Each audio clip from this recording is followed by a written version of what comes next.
Welcome, all yours. Thank you. Hello, everyone. Good afternoon. As I said, my name's John Millar. I'm the Chief Strategic Development Officer of Ananda Development. I'm going to put up the slide. There we go. So Ananda Development, for those of you who don't know, we're a property company. And I know what you're thinking immediately, that why is a property company sponsoring a technology conference? And then the next thought is, oh, they must have too much money. Oh, no, there must be a property bubble. Oh, no, I have to go rush and sell my property before it crashes. But relax, there isn't a property bubble, or at least as far as I know. And hopefully by the end of this presentation, you'll see there's very good reasons why Ananda is very heavily involved in technology, because we believe that there are a lot of disruptions coming, and we need to understand them to understand what's going to happen with our life. So Ananda, for those of you who don't know, we IPO'd just over 4 years ago. As of this year, we're the second largest launcher of new projects in Thailand. And this is part of a growth phase that we're on, where we're growing 10x in 7 years. And we're doing it with no new capital, and we're doing it while reducing our debt to equity ratio. So I give talks like this anywhere between 1 and 3 times a week now, because people are very curious to learn, how is a company that is literally a brick and mortar company, how are you managing to grow like a technology company? And the answer is, we think, because we handle technology like a technology company, and we handle innovation like a technology company. So here's some of the innovations that we've introduced just in the last 3 or 4 years. Now, those of you who know Ananda will know that we're well known for building close to the mass transit stations, that we innovated in that we discovered the value of these locations before anybody else and went after it. But that's just one of the innovations that took us to where we are, from a tiny little company 4 years ago to second largest today. We also analyze demographics differently. We identify different customer demographics, how to treat them, everything else. We also innovated in marketing, introducing things like saying on all our marketing how far to each mass transit station, which of course everybody's copied by now. We were the first to notice the importance of social media and start switching significant budget away from traditional onto social media. We were also the first to follow the research that showed that traditional media was losing its ability to influence buying decisions, and that bloggers were becoming much more influential. So we started treating bloggers the same as journalists. We did a lot of work in innovating in product design so that we could make units livable at much smaller sizes, which made them more affordable. And the power of that you can see in that 4 years ago when we IPO'd, the average size of a newly launched unit in Bangkok was 55 square meters. Today it's 35 square meters, just 4 years later, because the rest of the market's been forced to copy us. Now, we call ourselves an urban living solutions company. So we focus on the total quality of urban life of our customers. So when we shrank the units, in order to balance that, we improved the quality of the common facilities beyond what was normal at those price points before. And we introduced things focusing on convenience, other things like bringing in max value. So we maintained the overall quality of life because the building became your living room. We were also the first company in the world to market a renminbi perpetual security. Not the first Thai company, the first company in the world. So we were supported by CITIC, the Chinese state bank, and Barclays, the UK-based global bank. We were also the first Thai real estate company to issue a baht perpetual security. And this financial innovation also helped us grow. We were the first real estate company to partner in a significant way with a Japanese real estate company. Mitsui Fudosan's Japan's #1 real estate company. In 3 years, 4 years now, we're now up to 100 billion baht worth of joint venture projects together. So that's been a very successful partnership. We've innovated a lot in terms of production. I'm not going to talk about the things that we brought in. But just to summarize, in the 3 years after the IPO, we brought down the time it took to build a 20-story building from the industry average of 24 months till today, we can do it in 12 months. And the quality of the building, we measure initial quality by zero defect rate. The industry standard is 30 to 40% of units have zero defects. Our zero defect rate is now 70 to 80% on new buildings. So we halved the time to build buildings, we doubled the initial quality, and the cost stayed the same. In an industry that people think is traditional, that has been worked out already, and we managed to do that in just 4 years. So that's an example of what we've already been able to achieve. Finance, production, design, customer demographics, finance.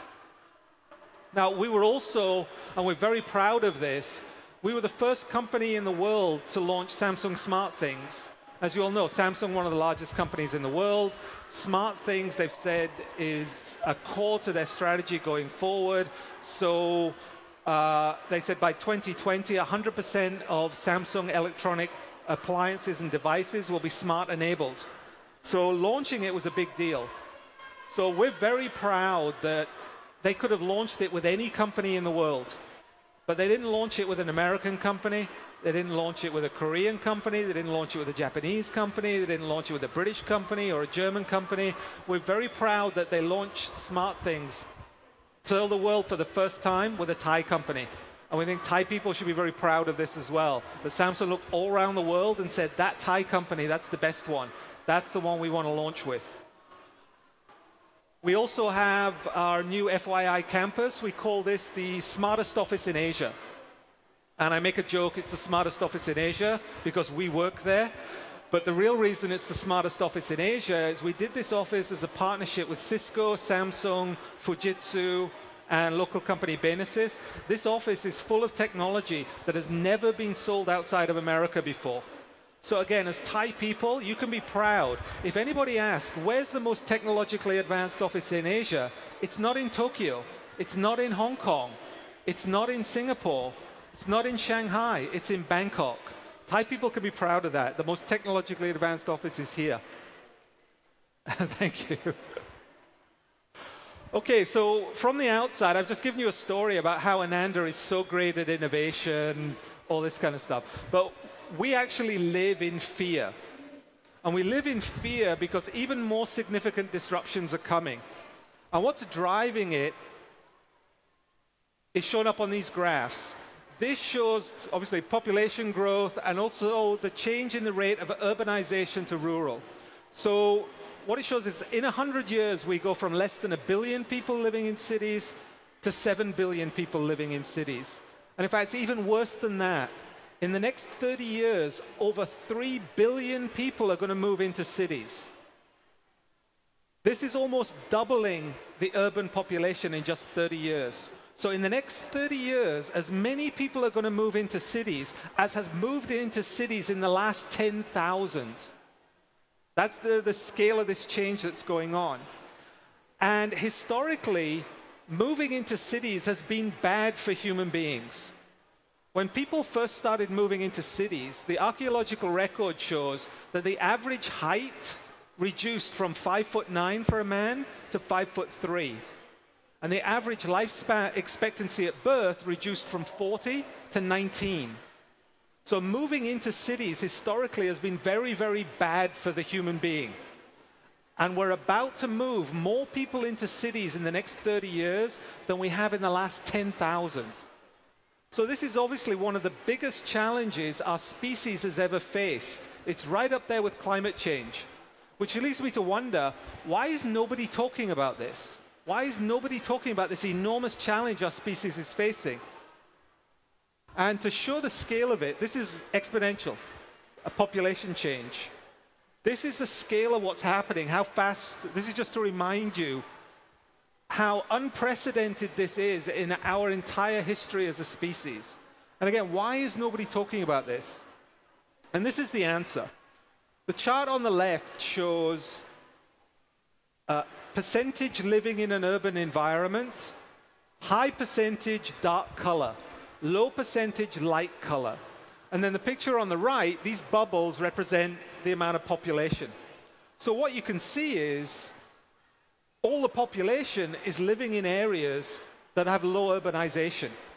So the reasons nobody's talking about this urbanization challenge that's coming up is because none of it's happening in America.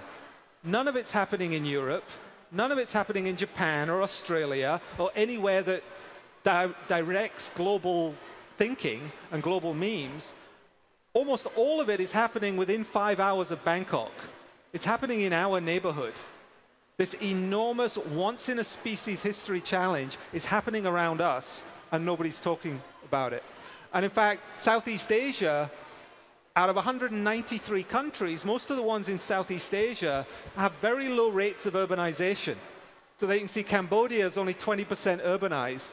Thailand is only the 121st most urbanized country in the world. Indonesia is only a little bit better. So this urbanization challenge, it's happening in our neighborhood. As I said, more people to move into an urban environment in the next 30 years than in the previous 10,000. And historically, this is very, very bad for us. And nobody's talking about it. So is this our future?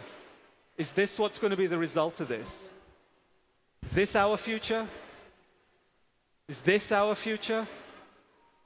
Is this our future? Is this our future? Now, thankfully, there is some hope, because at the same time that we're going through this once-in-history pulse of urbanization, we're also going through an exponential change in technology. And they're calling it the fourth industrial revolution. And these are exponential changes in the delivery of technology. A lot of it linked to changes in semiconductor. And then leading into things called AI. That we're seeing, as well as these massive exponential changes in urbanization, we're seeing changes in technology. And this technology is our hope to solve the problems of urbanization, to solve the challenge. We hope that the technology advances fast enough that we can solve the problems, so that those pictures I showed you aren't really our future. So here's Time saying by 2045, the optimistic view, technology will advance so far, we'll all become immortal. We'll be able to upload our memories and personalities to the cloud, and we'll all live forever. That's the optimistic view. Not everybody's quite so optimistic. So Elon Musk, Bill Gates, Stephen Hawking, they're worried about AI, that once AI becomes conscious, it'll wipe us all out, just like the Terminator. But assuming for a moment that they're wrong and the optimistic view is right, how can a company like Ananda use the opportunity of the rapid development of technology to solve the enormous challenge of urbanization? Now, those of you who follow Ananda will have noticed that we relaunched ourselves as an urban tech company in January this year. And people ask, what is urban tech? And the answer is simple. Ananda's an urban living solutions company. So urban tech is the technology that helps us deliver urban living solutions. So this is quite broad. And when you look at companies like CB Insights, this is how they categorize different types of residential real estate technology.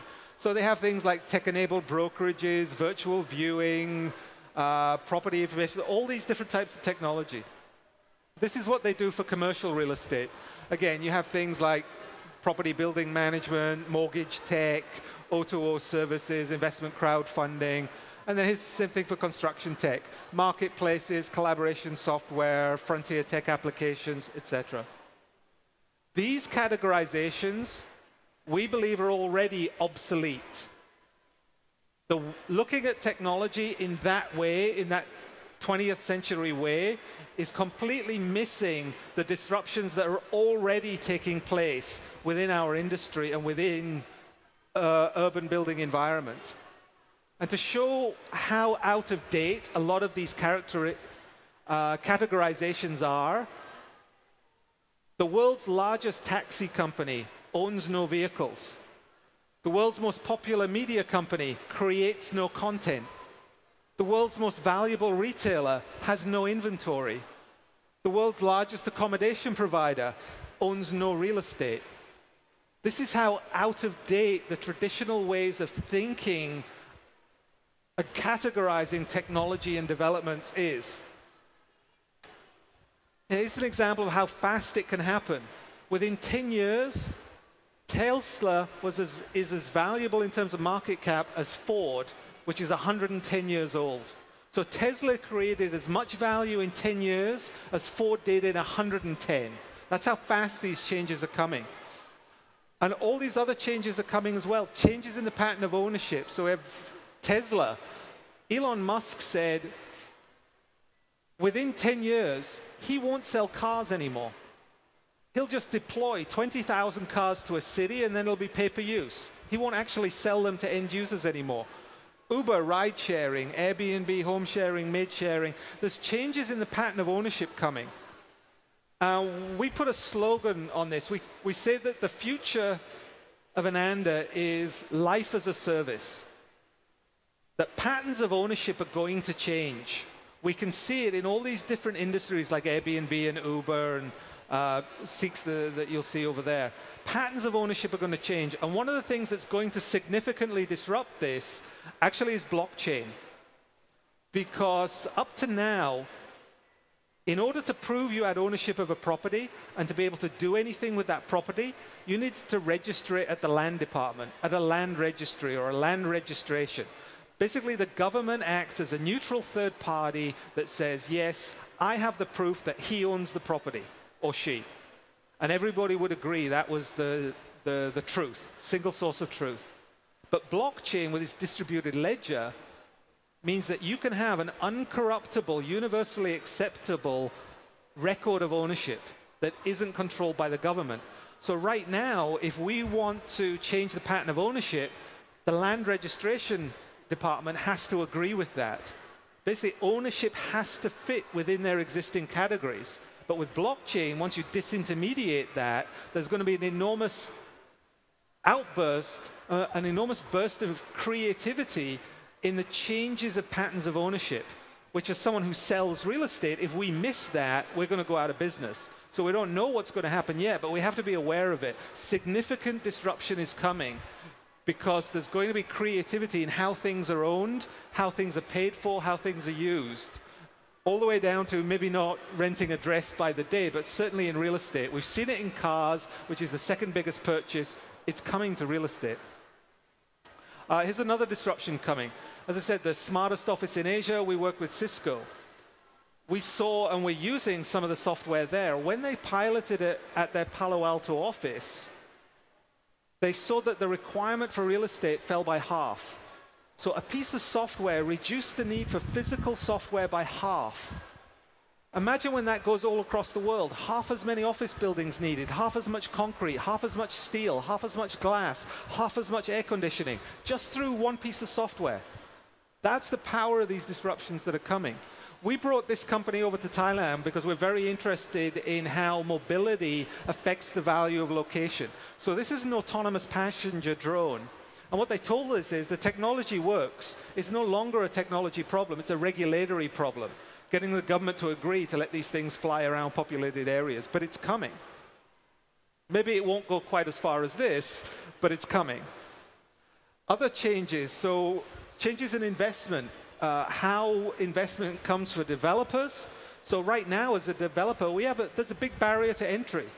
It takes a lot of capital. If the bank doesn't know you, they won't loan you money. So our relationships with the banks are a big, and our track record is a big competitive advantage. That's about to be blown away, and we're about to lose it because of changes in how funding is done. Crowdfunding here, estimated about 250 billion. So what we think of as a competitive advantage is about to go away. How are we going to respond to that? Also, lending to our customers. Right now, 65% of our customers take a mortgage. If there are alternative sources of finance and we're not aware of it, and we don't respond to it, our customers are going to go to whoever does it fastest. Then there's all these other changes that are coming. The city itself is going to change. Smart grids, managed fleets, sensor network, parking out, transport. If we don't take this into account, we're going to be rendered obsolete. This is an example. We brought over a researcher from MIT. He showed us some of the things that they're doing. There's one lamppost for every 12 Americans, and they're powered, and they're in locations that people are.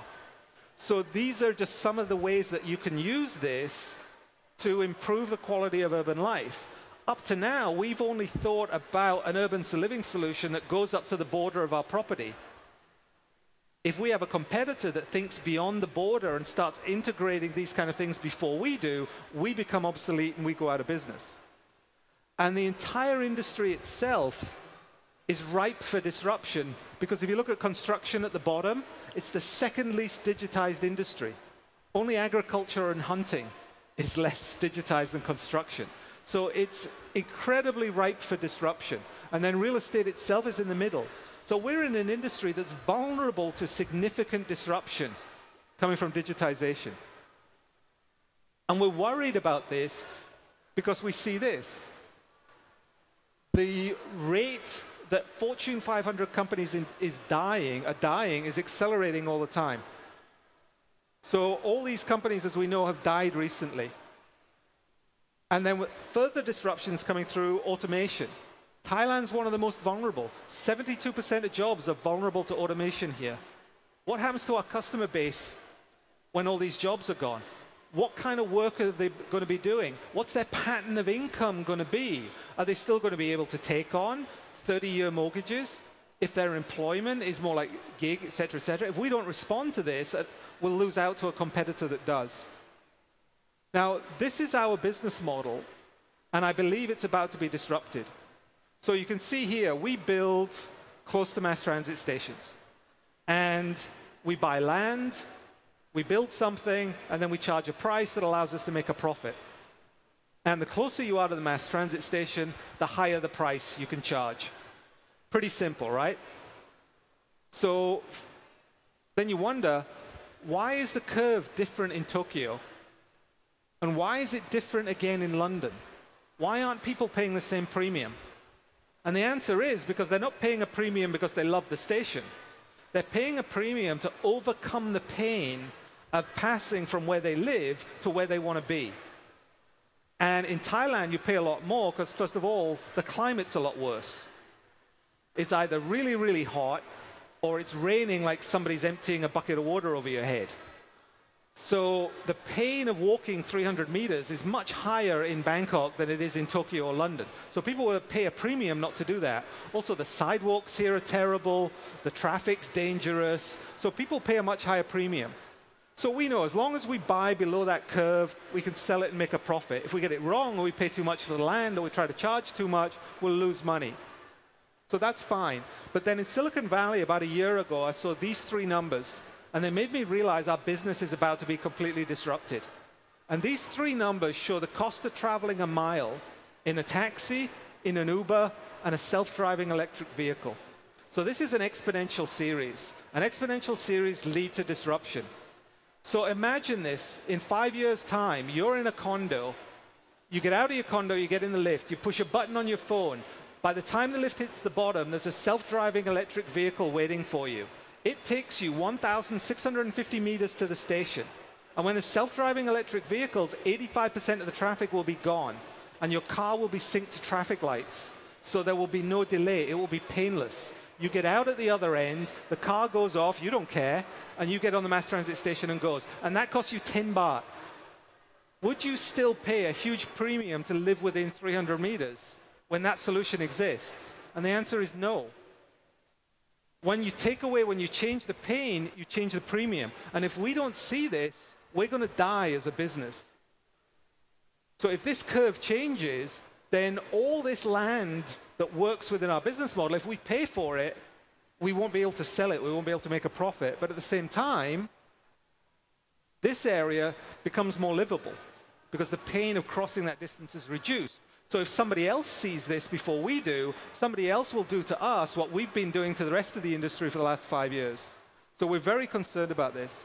And because the lead time for us between buying the land and finally exiting from the building, even though we're rushing to speed it up all the time, is 4 years, we're buying land right now. We may already be a dead dinosaur, and we don't even know it.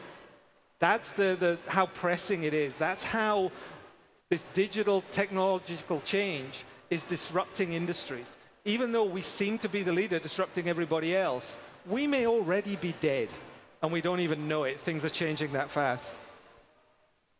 So I'm starting to run out of time. So very quickly, looking at how does a corporation change its innovation model. Based on this analysis that in 1936, the average lifespan of a Fortune 500 company was 90 years. Today, it's less than 15 years. 40% of the companies that were on the Fortune 500 list in the year 2000 no longer exist. That's how fast disruption is coming. And when you look at how long it takes to bring a new product to market, the average time between first funding and a liquidity event, which means it's got market traction, for a VC-funded company is 11 years. Facebook, first funding to IPO, 11 years. Google, first funding to IPO, 11 years. So if it takes you 11 years for your second-generation product to get traction in the market, and you're only going to live less than 15 years before you go out of business, if you're following the traditional way of doing corporate innovation, you're going to be out of business before your second product hits the market. So what can you do about that? Well, we looked at what industry has pioneered a new way of doing corporate innovation. And the answer to that is the pharmaceutical industry.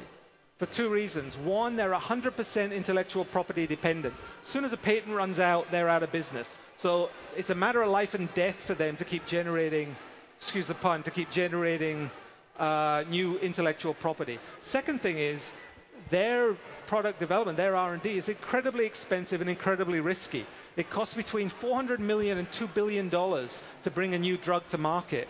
And if anything goes wrong at any point in the process, you've lost all your money, 100% of it. So they're very incentivized to find a new way to do corporate innovation. And to cut a long story short, what they started doing was, instead of hiring their own scientists, they would leave them in the university and fund the labs. So you got the Glaxo lab at Cambridge or whatever. And then they got a bit more sophisticated, and instead of funding the labs directly, they would work with technology transfer offices and they would buy the most promising molecules. Then they would develop them. Then starting in the 1990s, they outsourced even more of the development pipeline, this time to VC-funded biotech startups. And instead, they bought the winning companies. And they bought those companies at a sufficient price that the VCs could make money and recycle the money and start the whole thing going. So basically, they outsourced most of their development pipeline, which you can see on that side, to the VC industry and the universities. And they became the ones that took it through final regulatory and then global sales and marketing. So they de-risked and outsourced. So what does that mean to the rest of us? We're not pharmaceutical companies. We're not in biotech. So why does that matter to the rest of us? And the answer is because since 1997, the global innovation infrastructure, the amount of innovation happening globally, has just mushroomed. And the other big change since 1997 is we now all sit with a global internet. So when Edison opened his corporate innovation lab in New Jersey in 1906, he had no way of knowing what was even happening in his own country in California. But today, I can sit in Bangkok, and I know everything that's happening in Silicon Valley. I know everything that's happening in Tel Aviv. I know everything that's happening in London. And I can talk to anybody there instantly for free. So the entire world of innovation is at my fingertips sitting here in Bangkok.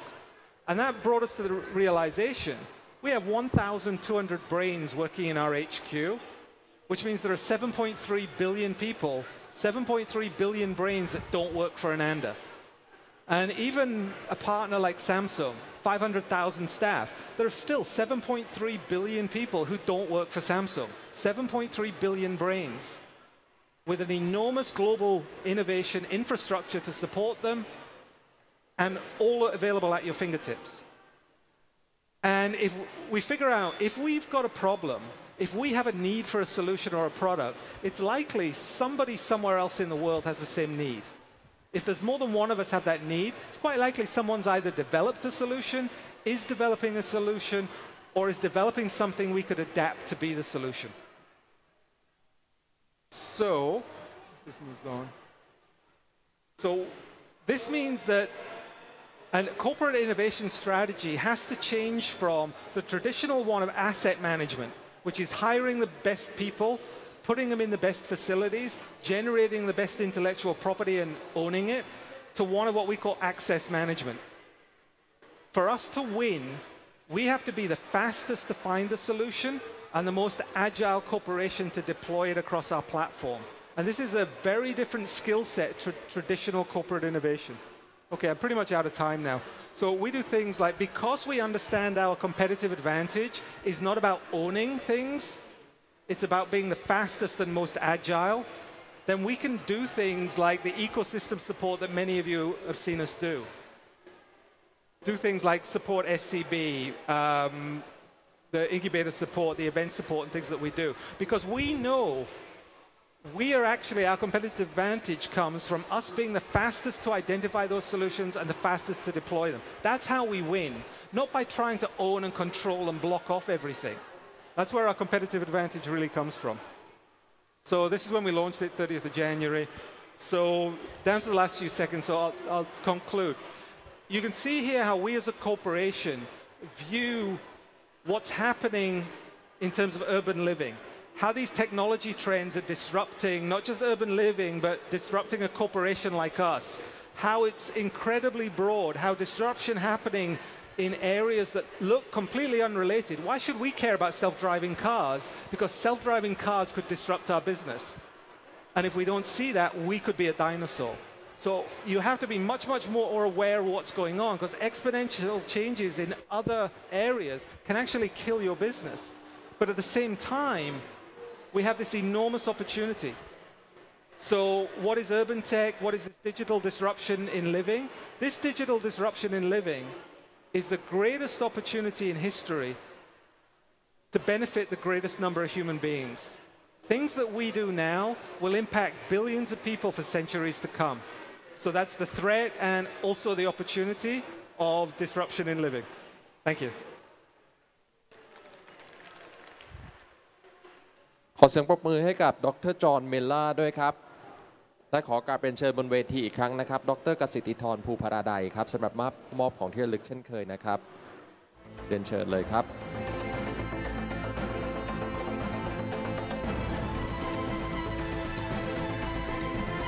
เดี๋ยวขอเชิญถ่ายภาพเป็นที่ระลึกนะครับ on to the photo session